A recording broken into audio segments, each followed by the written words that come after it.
Hello in the Good Company podcast. Anna Malus Kidsman, weekly dose of inspiration, motivation, thought provocation, anything I learn, I come across that inspires me on my way of growth and expansion. I want to share with you.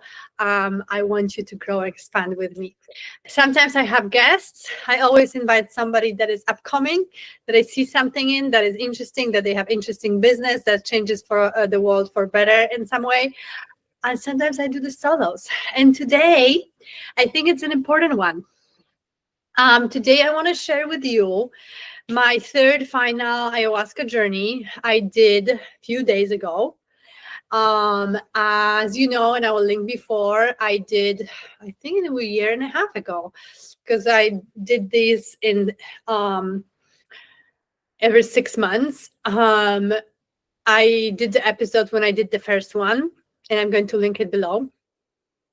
Then 6 months later, more consciously, without fear, because, you know, initially, like I told you in that episode, first episode, I was definitely, you know, with this first wave of ayahuasca, I didn't want to do it because everybody else is doing it, right? I really wanted to felt like it's my time, and I felt the time, and I asked for specific condition of being in Chicago, being with amazing and people who know what they are doing and their experience, being in an amazing space. And that's what came to me. So I did it first time. The second time was very private. I never shared I did it because, and I want to keep it that way because it was very private, my journey. It was more conscious. It was more focused on me. And some messages and some understanding and some things came through that allow me to further heal, further grow, further understand where am I going, which was amazing. And then this third one, last one, I kind of wanted to do very intentionally. So the first two that I did a year ago and 6 months ago, I did not really put any specific intention. I wanted to, you know, kind of be open to what's coming up. And this one, I really want to put specific intention. And it was, you know, if you do bigger things, why not ask bigger questions? And I really want to understand is like, what is the way for us to save this world and save ourselves? And what is my role in it? Or what is my clear focus direction? So that was my intention for this journey. And oh my God, I'm still like, I'm like wobbling from side to side. If you don't watch the video or on YouTube, I'm wobbling. I don't know. I watched my previous episode and I was like, I have to watch for that because I tend to like kind of wobbled from side to side. Bujam się, jakbyśmy powiedzieli po polsku, as we said in Polish. Okay, let's going back to ayahuasca because I'm digressing. Okay, so the third time, like I said, I put this intention that I want to understand it, and just amazing things came through. And that's why I think this one, I want to share it, because I think sometimes when you work with medicine, you work very privately, like my second session was, and parts of the first one, and parts of these ones are mine, and I'm not going to share. But there are some things that came through that I think like almost an obligation to share, that it's important for everybody to know.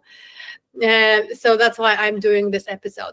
Okay, so in this session, I, as usual, as you know, in the first one, I shared that first you do like a smaller drink of tea, and then you do more intense, more deeper one. But what was an interesting in this experience is that the first one actually was very intense for me. I was able to stay more in the room with the music. But there was a moment that I was like, okay, I'm done. I need more room. I need more air. I need more of my energy. And I need to leave this room, this circle of people, my people that were with me. And it's my decision. I don't feel bad about it. You know, in the first session, I had such a debate. I don't want to offend anybody. I don't want to break energy of the circle. I don't want to this or that. And here I was just really strong about it. I knew everybody's fine. I knew everybody's having their experience. It's not that they need me here. This is what I need. And it was just so healing to acknowledge these needs, and without any hesitation or guilt, just do what I needed to do, which is leave the circle. And I sat outside of the circle, and I was just dancing, moving my body. I felt so good in my body. I felt so strong, and I was just like in the flow. I just felt very feminine. I felt very like not cocky strong. It wasn't like, it was just like a beautiful human force, soulful force that I felt. And I was like, oh my God. I was just like, God damn it. It's like, if I can feel this every single day. And I was like, I feel so good. I feel so good. And then I decided, obviously, to go outside. I always want to go outside and then be with my OG mother nature. And it's just always such a beautiful experience. And it's so healing. And also when I leave the area where the music is, I noticed that it really allows me, when I left, it really allows me to, because music always invokes something in you. Right? Music always, it's kind of reactionary, right? Like the music comes up and you feel something and it pulls something from you. And I really wanted to be in peace and quiet and its safety of nature to see what comes up. And the best part was that outside they have this like literally 6 by 6 feet hanging bed. It's not a hammock, it's like a bed. So I was just, first I had to figure out how to get at this bed because it was pretty high. It was so funny. I was just sitting there. I was like, wait, I just really wanted to be on this bed. I don't want to sit on the couch. I want to like float on the bed, but like how to get on it? It's so high. So I came to it. I tried to jump on it. It was just so funny. I felt like a kid who will get in trouble. And then I saw a chair next to me and I was like, duh, I'm just going to stand on the chair and jump on this floating bed. And I did. And I was just floating there. And I just, again, was feeling so good and so strong and with nature. And it just was such a beautiful experience. And then I was like, do I even need a second round? And I had this starting having this thoughts, like, how much healing is too much healing? Is there such a thing? How much going deep is too much deep? It's too deep. Is it necessary to go that deep? Maybe that level that I feel right now, which is amazing, is that's what I need. That's what it's needed, right? Like maybe we don't have to heal that much, or we don't have to go that deep. Lately, Lila goes and comes to me like sometimes it says this sentence like, "Mom, it's not that deep. It's simple, okay? Or you want this or this. It's not that deep." I love it. But in that moment, I just heard this voice, and it was like, "Oh, really? You have nothing to heal? Check your back." And I like, sometimes from like sitting and I don't know, maybe getting older, like I have a pain back, and I felt this a pain in my back, and I was like, oh, there's something to work through there. And then I heard again something about my life, which I'm not going to share. That thing will stay private, but it was so outrageous. And the voice said, and I felt like, okay, if this is true, you think you have nothing to work through. I think you have something to work through. And I was like, okay, this is insane what I just heard. The back pain is there. Okay, I kind of came so far to come so far. I'm just going to do the second round. So I got up. It took me a minute, but I did the second round of tea. And I stay like literally minutes inside of the circle, and I just right away wanted to go outside and be with nature again. And I I lie down on this couch, and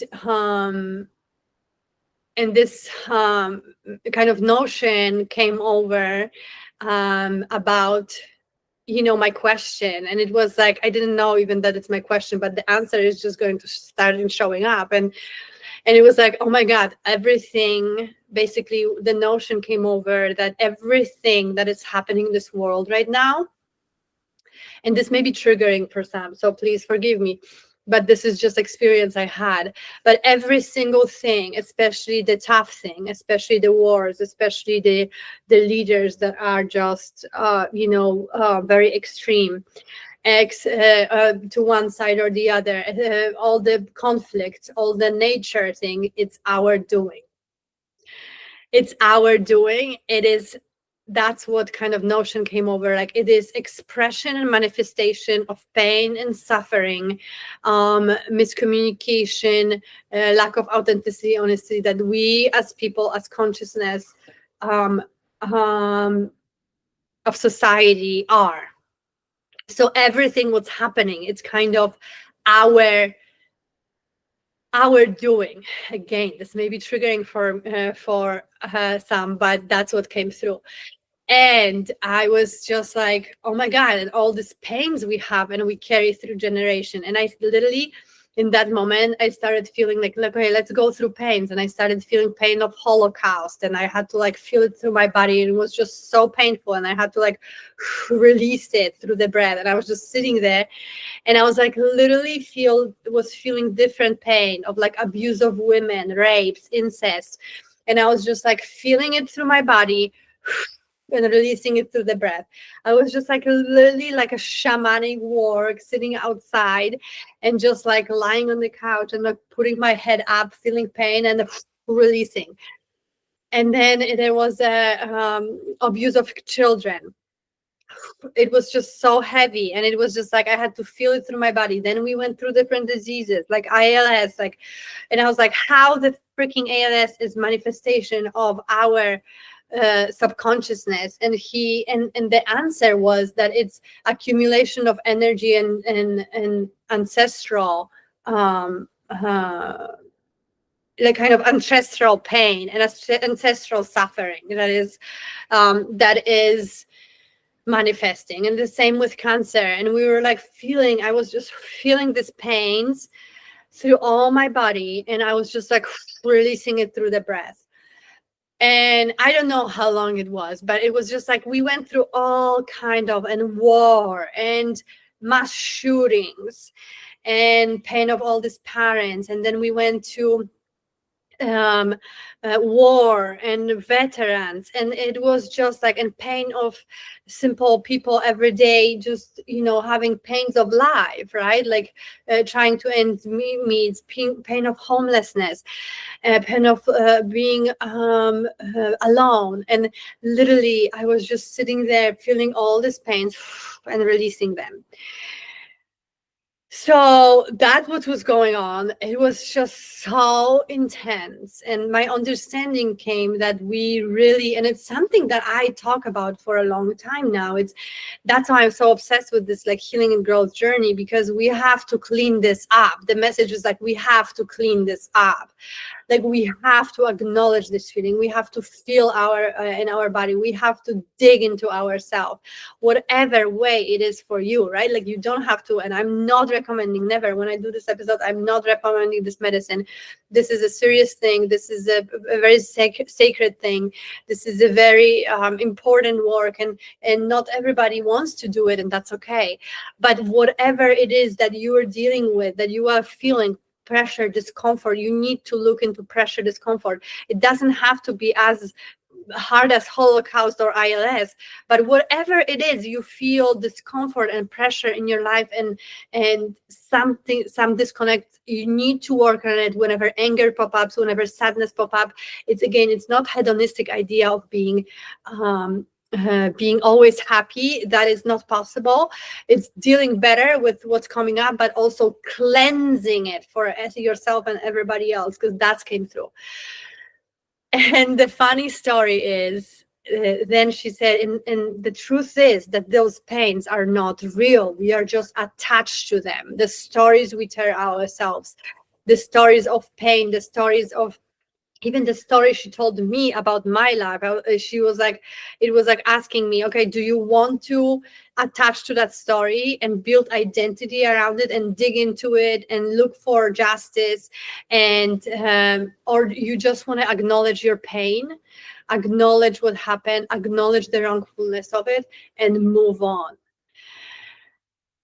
and detachment from all this pain as we do this work, as we heal, is just so key. And detachment even from everything you think about yourself, like the thoughts came like, oh, I'm a mother, but my kids are going to fly out of the nest in Lila in 8 years, Senna probably 10, 11, and my mother identity will be much smaller, like all these thoughts we and kind of what we think about ourselves, like not put too much emphasis of it and attach to it like this is it or nothing. You know what I mean? Like I have to be like, I was so attached to my identity as a account director, in advertising industry. And what does it even mean? You know what I mean? Like what does it even freaking mean? So feeling the pains, feeling the suffering, acknowledging it, not dwelling in it and staying and building the whole story around it, but working through it and releasing it, whatever it is, any somatic workouts, any techniques. I cannot tell you, because you are as unique as your fingertips, and you will know if you ask that question, like what is the way I can heal the best. Maybe it will be just yoga, maybe it will be a freaking walking nature, that can be really healing. Maybe it will be actual therapy, maybe it will be, I don't know, whatever it is, but focusing and going deep and releasing it, that felt like the key to us saving this world. I know it sounds so freaking insane, but that's what came through. And like, why would I not share it if this is your world too? You know what I mean? Like I also, like now when I'm thinking about it, like mind blowing, but that's what came through, and I feel like I need to share it, because when we clean that, the reality that will show up for us in front of us will be much better, much more beautiful. And the interesting story was, she was saying to me, and it was the notion came over, like, oh my God, and all these pains are not real, it's our attachment to it, the stories, the feeling, like we are addicted to pain, we want to dwell on it, we want it, like because it's like heightened emotion, and we it's kind of make us feel safe, because we are talking about pain, but detaching ourselves a little from it, we feel like we are protecting ourselves when we build those identities around our pain and suffering. And then this notion of like this whole pains are not truth came over, and then she said even physical pain is not true, and I'm like, what? And the notion came like, okay, take your back. And I was like, oh my God, my back was totally not hurting me anymore. Like there was nothing there. It was just like amazing feeling of, my back is in a great shape. And I was like, mind blown. And then I was like, okay, I cannot feel any more of the suffering. I cannot feel all these pains anymore after all this, like breathing through it and feeling it and releasing it. And I almost felt like it was just like releasing for everybody around, you know what I mean? Just like you will do it, and you will work on your pain and suffering, or whatever discomfort you feel, you're going to do it for everybody around. And then I heard, okay, don't feel it. And I was like, are you serious? And I was like, and on top of that, I'm so tired because I think it was like at 3 a.m. because it's like an overnight thing. I don't want to travel a lot and like miss time and not be with the girls. So it's like 8 p.m. to 8 a.m. And then and I was like, oh my God. And on top of that, I'm just so tired from this night and feeling all this pain. And like the notion came over, okay, go to sleep. And I was like, are you serious? So, and as I finish up with feeling this pain was so beautiful, the sitter, the person who is in charge of protecting everybody, and there's a couple of people, 3 people, to make sure that everybody's fine, nobody's like going through too intense experience, nothing is happening physically, whatever. So she came over and she's like, do you need hot tea? And like when I went through those pains, like this love came through.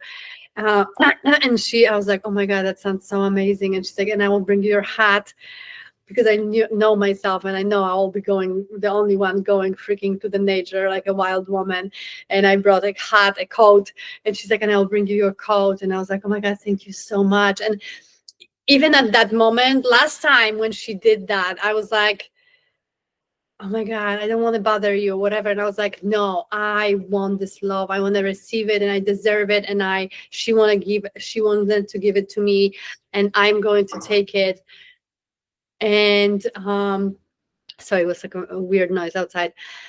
And it was just such a beautiful experience. And then other woman came over and bring me another blanket, because it was pretty cold still. And I was like, oh my god, and I received so much love. So then I fell asleep, and I woke up at 6 a.m. Guys, the most beautiful, beautiful view of this garden that I was in. That they have this beautiful, magical garden, like magical, with all kind of, sorry, somebody's drilling, with all kind of different trees, plants, lights. It's just magical. And the light was up, the sun was up, just going through the gigantic tree that I was under, on this couch, on this porch. And I was like, and the birds, because this tree is so gigantic, there's so many birds there, and they were just chirping, chirping, chirping. And there was an owl who was just like, hoo, hoo, hoo, hoo, like owling. And it was just such an amazing experience to wake up to all this beauty of the world. And then I didn't know, but they started a pit fire. And then the smell of smoke, and smoke and fire is such a representation of community, of safety, of warmth. So on top of that, this feeling of and smell of the fire was all around. And it also is very comforting, because it reminds me of going with my father and during summers to camps, and we did a lot of fires every night, I think. And I just woke up to this beauty, and it was just such an amazing experience. And that's kind of what the message overall was, that when we deal with the pain, when we clean this pain, when we clean our side of the street, we are going to wake up to beauty of this world. We are going to wake up to the new beautiful day and new beautiful world. That's what came through, and I'm getting chills right now. And I know it sounds insane, but why I have to share it? Like, like, it's kind of like I would have an information that I like is really important, and I am not sharing it. Like, I have to. And it was just such a magical experience. And I woke up, I moved again to the floating bed, and I was just like lying there and just taking it in, this all beauty, this peace I felt, this safety I felt, this good feeling and health in my body. And it was all after finally feeling these pains, dealing with them. And that was kind of like a prescription for all of us. Like that was the answer. Like, I asked, because somebody has to ask this question. Okay, it sounds cheesy, it sounds insane, it sounds cliche, like how can we save this world? But if we won't ask, we won't know. You know what I mean? Like, obviously things are not going in a great direction. So that the whole story and the whole message of that experience was, personally for me, I also find out, and that will stay private for me, where I pay a role in it, and what am I doing. And it was a really good notion, and what I should do on my small scale of my family community.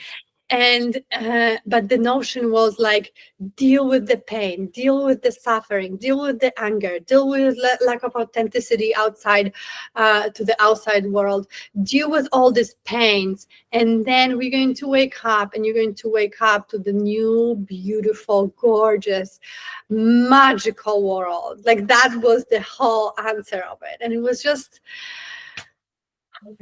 such an amazing experience.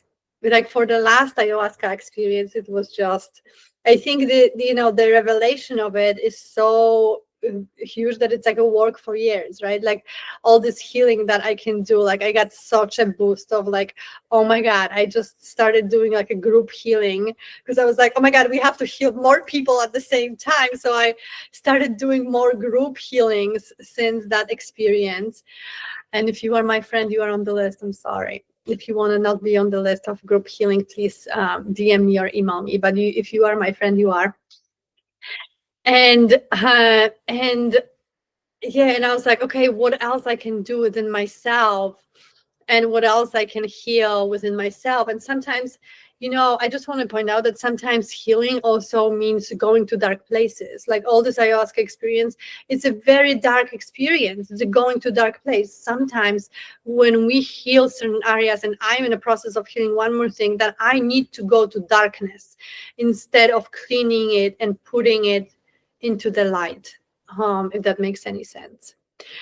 I'm definitely going to listen to this episode a few times to see if it's even doable to post it, but that's what came through. And, and I'm so grateful for this experience. I'm so grateful. Again, I am not recommending it for anybody. I'm not recommending taking ayahuasca or any psychedelics to anybody without consultation with a doctor, without proper surroundings, without people who know what they are doing.